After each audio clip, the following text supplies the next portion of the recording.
Welcome to the Average Whiskey Drinker channel. I'm your host, Brian. Today, I'm going to be bringing you a head-to-head. Elijah Craig, A123 versus LARCENY, A123.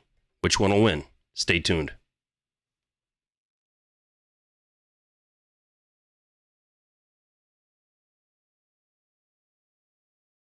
Hi, welcome back to the channel. Today, we're going to be bringing you, like I said before, a head-to-head. We're going to do Elijah Craig Barrel Proof versus LARCENY Barrel Proof. These are both the A122 batches. I got these from a little store in Redford, Michigan.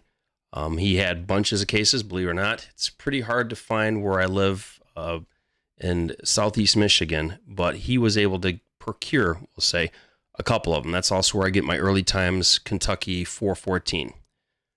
As you can see, I've sampled on some of them. I like both of them. They're absolutely delicious. I think these versions, the A123, beat both versions of the C922. I liked that one. I liked it a lot. But this one here, it's just on another level. So I've put them in my Glencairns, number 1 and number 2. This is going to be number 1, the Elijah Craig. Number 2 is going to be the LARCENY Barrel Proof. I've randomly mixed them up and left them out roughly now about 20 minutes. So we're going to find out which one is the better one. Is it Elijah Craig or is it LARCENY? Let's find out. First glass, do on the nosing. Oh, like a rich, almost like a buttercream. Oh, that smells good. And has a little bit of ethanol, but it definitely has a char note. It smells delicious.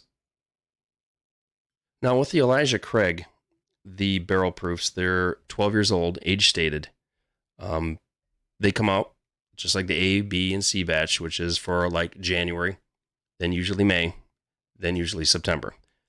And about, I think it was, if I remember correctly, about 6 or 7 years ago, LARCENY started bringing out their wheated Kentucky. So LARCENY is at the time, I would say, from the time they came up, I'd say until at least 22, possibly maybe even 21, late 21, like C921, were hit and miss. I mean, they were very proofy, very ethanol-y, very youthful. They just weren't good like Elijah Craig. Elijah Craig, there's more hitters than missers. My favorite of all time is the B520. But this one here and the 922 kind of bumping it up in that range, that B batch in 2020. It just, that B batch had everything I've liked on Elijah Craig.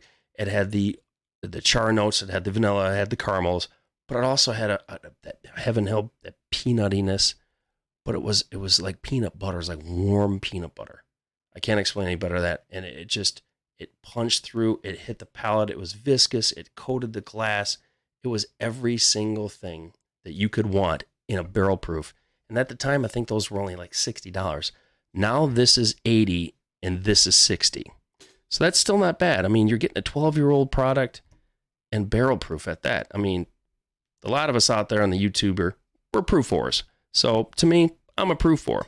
This Elijah Craig comes in at 125.6. That's a beast. And this one comes in at 125.8. So they're almost identical.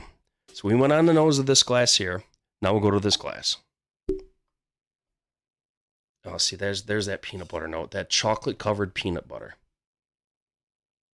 Oh, and man, it smells beautiful. You get a little bit of the barrel char, a little bit of the vanilla note, but all day, that's all I'm getting is that chocolate covered peanut. Oh, it smells delicious. Let's go back to the nose on this one again. Oh yeah, see, right there's the, oh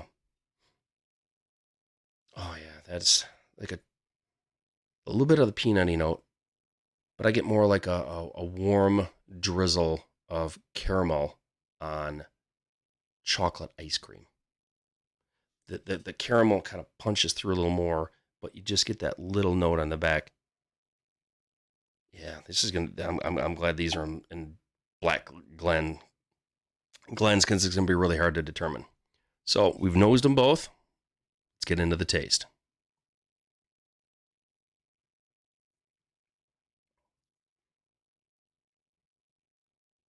Oh yeah, okay. So you're getting the barrel char. You're getting a little bit of the proofiness. Of course, they're 125 plus. But on the back note, you get vanilla, get the Kentucky hug. It's right here, but it's staying right here. It's not traveling. So it's just gentle right here. And for 125 for both of these, this first one, that lingering peanut note is now on the back end. But the burn isn't like what you would expect from a barrel proof, where it's that harsh, you're just trying to gasp for breath. But this was, it's subtle. It's still there. That finish is still going on. I'm going to go for another taste.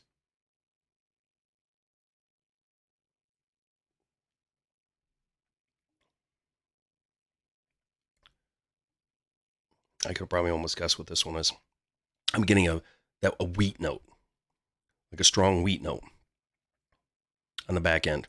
That char is now really punching through. It's you get it more on down the mid palate. Again, that little hug, it's just right in here. It's not pronounced. It's not burning. So we've tried this one. Now go for the second glass.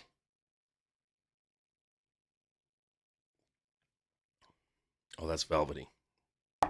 There's that peanut. That's peanut right up front. But it's velvety. It's viscous. It sticks around your mouth. It has a really great mouthfeel, and that's creamy, delicious, stays with you. This Kentucky hug is less than the first one, but I can taste it right up on the top of the roof of my mouth. It's still sticking there.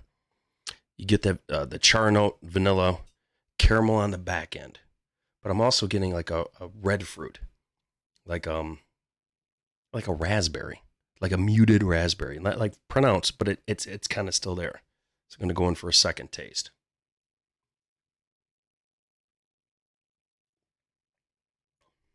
Oh yeah, that is creamy. It's all right. Wow, that is really good. The char is now a little on the second sip. It's a little more pronounced, but it literally coats from side to side, roof of the mouth, the mid palate, and back. And again, this Kentucky hug to burn is so subtle. It's gentle.